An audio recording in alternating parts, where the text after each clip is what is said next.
Ainda sobre haletos, relembrando, né, a definição, são compostos derivados de hidrocarbonetos para substituição de um ou mais átomos de hidrogênio, né, por um número igual de um átomo de halogênio, né. Os halogênios que a gente sabe, né, podem ser o flúor, o cloro, o brometo, o iodo, né, que forma o iodeto, o bromo, que forma o brometo. Então, nesses casos, a gente tem dois jeitos de fazer a nomenclatura.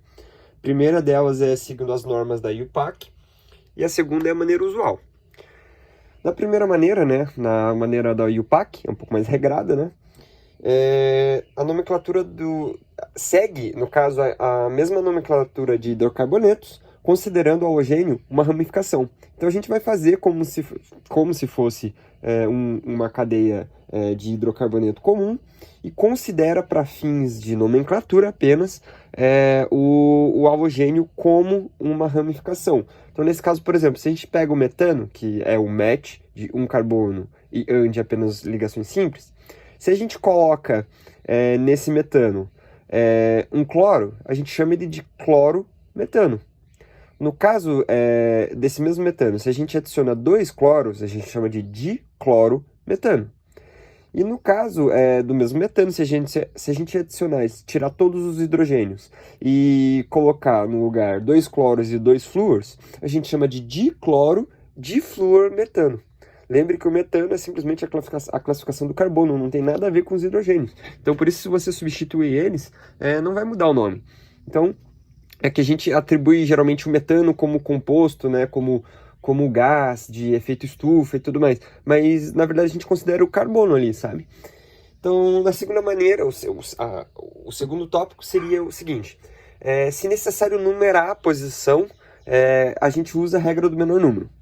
E a ordem alfabética, né, caso tenha mais de um halogênio na cadeia. Então, veja aqui, a gente tem mais de um halogênio na cadeia, a gente deu preferência ao cloro. E a gente depois colocou o flúor, né, porque D vem antes do F. Em cadeias ramificadas, atribuir os menores números à combinação radical-halogênio. Em casos de empate, atribuir ao halogênio. Então, nesse caso, a gente vai dar prioridade ao halogênio na nomenclatura, sempre. Ok.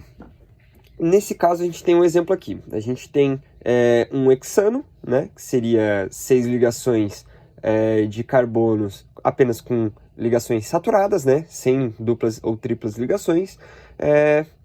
E a gente vai considerar o cloro aqui como um radical. Então, nesse caso, se a gente começasse por esse lado aqui, ó, veja que seria 3 cloro, 5 metil.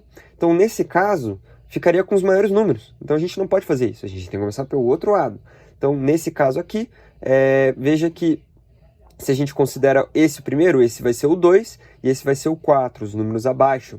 Então, esse daqui vai ser lembrando, dando prioridade ao halogênio. Então, a gente vai ter o 4 cloro, porque está no quarto carbono, e 2 metil, porque o metil está no segundo carbono hexan de apenas ligações simples.